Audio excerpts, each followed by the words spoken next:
The class of 2023 graduates. First, congratulations. Second, this won't be your typical graduation speech. I'll spare you the lofty quotes from dead philosophers, and I won't deliver platitudes about finding yourself. The real world doesn't have time for any of that anyway, and you've got to be ready for the real world. You're graduating at an interesting time. At least part of your high school years were spent during a once-in-a-lifetime global pandemic. You experienced lockdowns and limited social contact. You mastered the art of pretending to pay attention during a Zoom meeting. You recently watched a giant spy balloon from China travel over the continental United States, and you keep hearing about the largest land war in Europe since World War II. Needless to say, you are graduating into a world that contains no shortage of challenges your generation will be forced to confront. The question each generation must ask is simple: will we be up to the task? Your high school experience was quite different than mine, but some things remain eternal, and that's the foundations and principles that make us stronger. If you're going to deal with the challenges this world will inevitably bring you, you need to be strong, you need to be resilient, you need to be tough. So I want to give you 7 lessons to live by that will make you stronger, make you more resilient, and make you more able to deal with the inevitable curveballs that this life will throw at you. Lesson number 1, gain perspective. Every obstacle you endure, every hardship you encounter adds to your sense of perspective. Another way of putting it makes you wiser. Wisdom comes from experiences which give you context when facing new experiences. You build from these foundations constantly, or at least you should. Wisdom tends to make people calmer, not crazier, and that's a good thing. But you only gain wisdom if you actively choose to. Learning is always a choice, after all. I graduated high school in 2002. The year before that, terrorists attacked our country and changed my generation forever. I graduated high school knowing that I would be going to war. 2 deployments to Iraq, another to Afghanistan, a run-in with an IED blast that cost me my right eye. If you want to learn a new perspective in the literal sense, well, try losing an eye. I was bedridden, blind, unable to move. It was the worst physical trauma that I've ever been through. Self-pity was certainly an option. It always is, and it's a tempting one. It's easy, it's even understandable, but it wouldn't have gotten me anywhere. So instead, I looked for perspective. Thought of my mom, who battled breast cancer for 5 years while she raised me and my brother. She eventually lost that battle, but I never once watched her live with an ounce of self-pity. And so I knew if she could go through hardship and maintain her sense of humor, her kindness, and her grace, then so could I. That's perspective. It's telling the right story about your challenges, saying, I'm not a victim. I don't need to be resentful. It is saying, I don't have to wear an eye patch. I get to wear an eye patch. It's saying, this was hard, but others have had it harder, so I can do this. That's perspective. Lesson number 2, choose your heroes wisely. Everyone you meet has something to offer you. The people you have looked up to, maybe it's a teacher, a coach, a parent, a friend, they all have something about them that speaks to you, inspires you, makes you better. Figure out what that is. Copy it. There's a roadmap to success that has been paved by those who went before you. So find them. Decide who you want to be. Visualize that best self and be that hero.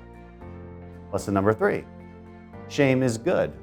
Not shaming others, but shame in the sense of holding yourself accountable. Feel a sense of shame when you don't live up to that hero that you decided you would be. Feel bad about that time you skipped practice or wouldn't let the new kids sit with you and your friends at lunch. Feel bad when you show up late to your new job.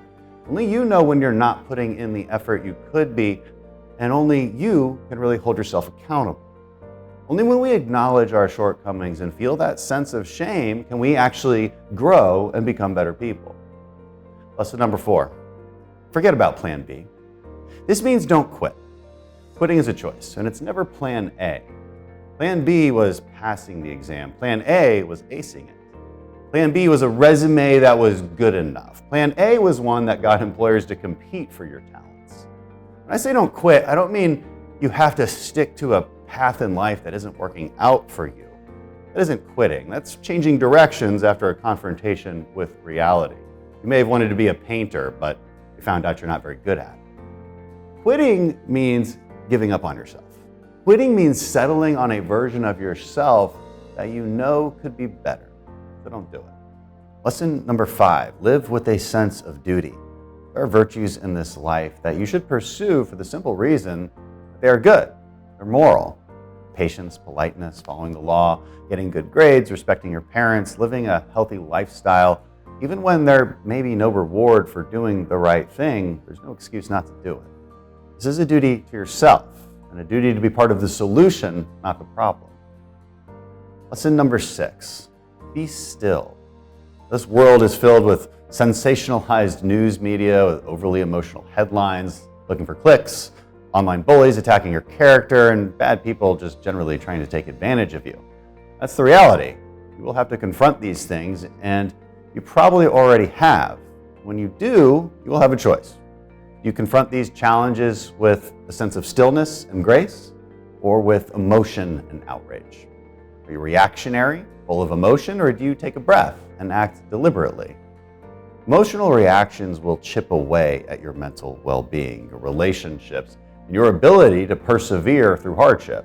So stay calm, stay still. Lesson number 7, embrace hardship. In today's modern society, we've increased comfort and reduced hardship to an extraordinary degree. Now, we should be happy about that, but also aware of what that does to our ability to confront hardship when it does come our way. We're becoming increasingly fragile, frightened, and offended at everything. Well, guess what? That won't help you when the hard times actually come, and they will come.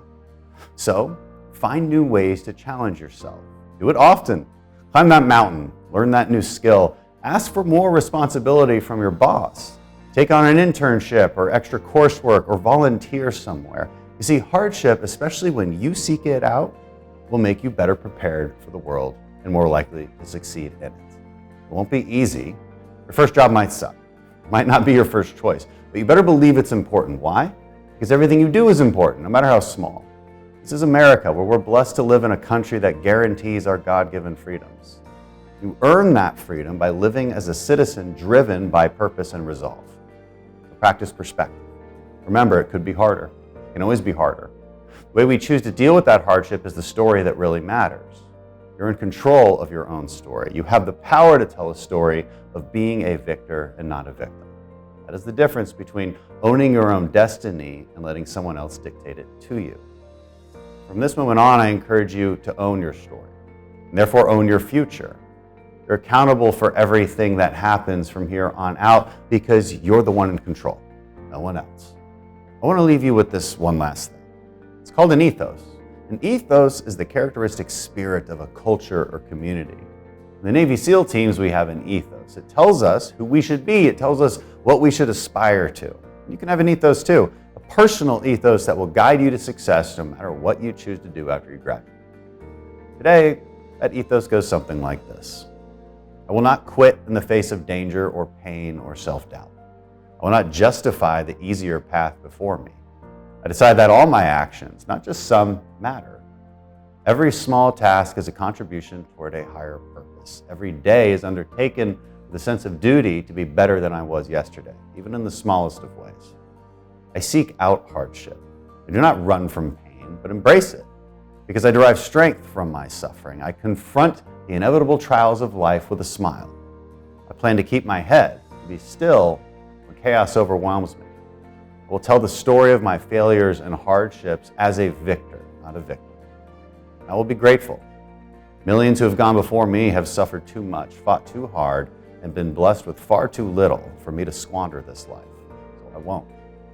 My purpose will be to uphold and protect the spirit of our great country, knowing that the values and freedoms we hold dear have been paid for with blood and can only be preserved by a strong people.